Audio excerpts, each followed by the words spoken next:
Alright guys, it's a little before 10 a.m., just a couple of hours after Hurricane Idalia made landfall at Keaton Beach, just around 150 miles to the northwest of here. Thankfully here in downtown St. Pete, we did not get hurricane force winds, we didn't get a whole lot of rain, but we are getting some storm surge, which is resulting in some flooding, which we're going to go check out in this video.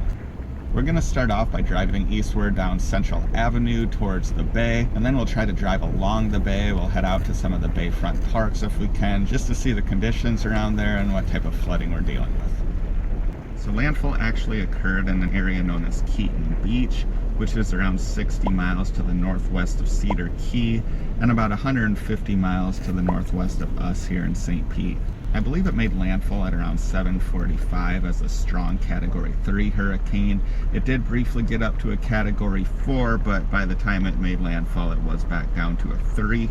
Thankfully, the eye of this hurricane never did get much closer than 150 miles or so from us here in St. Pete. As a result, I think we only got wind gusts here in the 40-mile-per-hour range, which basically is just a strong summer thunderstorm here. We also didn't get a whole lot of rainfall, but as we've known for the last couple days or so, the main concern for us was going to be that storm surge, and we are definitely seeing some flooding here around St. Pete.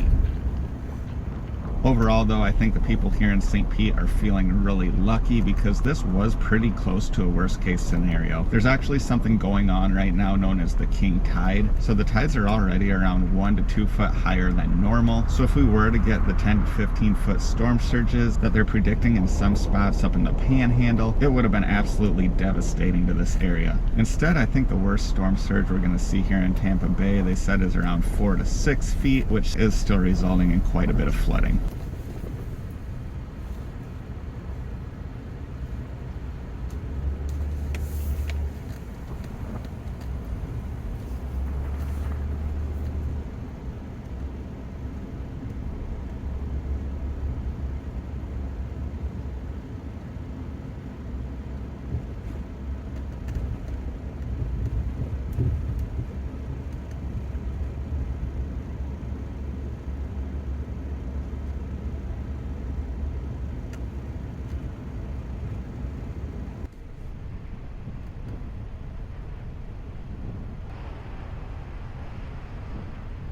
Just a couple of days ago, we were on the far right side of that hurricane cone, which I know made a lot of people nervous because with Ian, Fort Myers was actually on the far right side of that cone a few days out. And as we all know, Ian made landfall just a few miles away, and Fort Myers Beach was absolutely devastated as a result. So we're feeling really lucky here right now. We didn't have hardly any power outages. Last I saw, there was only around 100,000 reported power outages in the state of Florida, and only 25,000 outages or so in the Tampa Bay area, which is not bad for a metro of over 3 million people.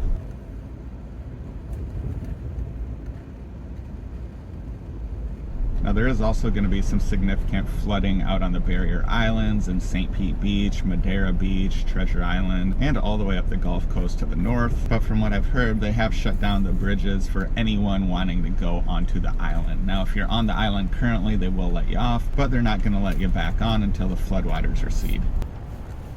I am hoping to get out on the islands to check those out tomorrow to show you some of that damage. I do expect to see a lot of businesses closed and cleaning up the mess from the flooding, but as far as wind damage goes, I don't think there'll be a whole lot to see there.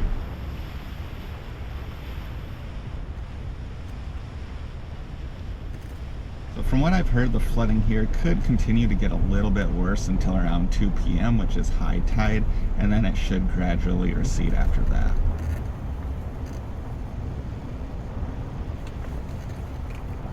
Now, as much as our heart goes out to the people in the Keaton Beach area where the hurricane made landfall, as well as the people in Cedar Key, which is only about 40 miles away, Idalia did make landfall in about the best spot we could have hoped it to, because it didn't have a direct hit on Cedar Key, it didn't have a direct hit on Tallahassee like they were saying it might. And the area where it did make landfall is relatively sparsely populated compared to the rest of the Florida coastline, and it's extremely less populated compared to areas such as Fort Myers Beach where Ian hit, and here in the Tampa-St. Pete area.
Now, for those of you who are watching our channel for the first time, we do not primarily do weather-related videos or hurricane videos, but we do make a lot of Florida content, and the majority of our viewers do either live or vacation in Florida. So when we do get a hurricane that affects St. Pete and the Florida Gulf Coast area, we do try to get out and make content for our viewers who are concerned about the conditions in the area. Typically on this channel, we're out going on adventures and exploring around Florida or showing people what's new here around St. Pete. So if you're interested in that kind of content or the occasional hurricane video, please do consider subscribing to our channel. We really appreciate the support.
Thanks for watching!